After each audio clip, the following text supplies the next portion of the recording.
लालची बहू, सास बहू की कहानी। मनोहर अपने माता पिता के साथ एक छोटे से शहर में रहता था।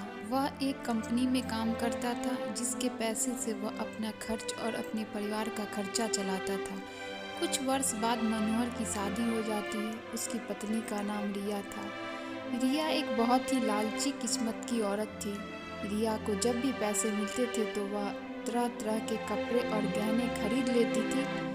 वह जब भी किसी समारोह में जाती थी तो हमेशा नए नए कपड़े और गहने पहन कर जाना चाहती थी। जब उसके पास नए कपड़े और नए गहने नहीं रहते थे तब वह अपनी पति मनोहर से जीत करके खरीदवा लेती थी।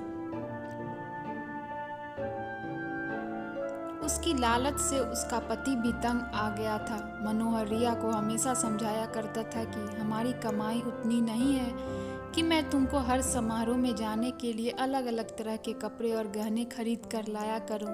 मगर रिया उनकी बातें को मानने के लिए तैयार ही नहीं होती थी।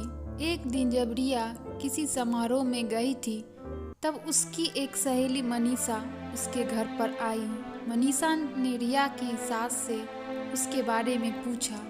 रिया की सास ने मनीषा को सारी कहानी बताई।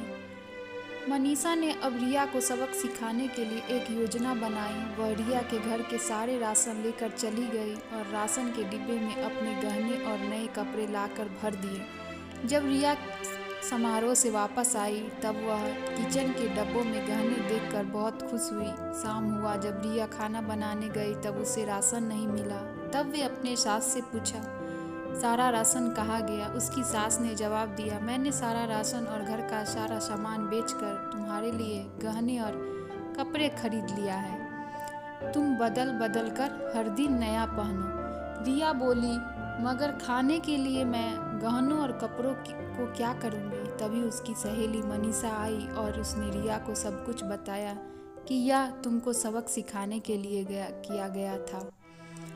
अब रिया को समझ में आ गया, जीवन जीने के लिए सबसे ज़्यादा ज़रूरी भोजन होता है, ना कि बदल बदल के गहने और कपड़े पहनना। रिया अब अपने पति के कमाई के अनुसार ही सारा काम करती थी और वह खुशी खुशी रहने लगी। तो आपको ये कहानी कैसी लगी प्लीज़ कमेंट करके बताएं। आशा करती हूँ आपको ये कहानी अच्छी लगी होगी। मेरे चैनल पे जो नए हैं मेरे चैनल को प्लीज़ सब्सक्राइब करके जाइएगा।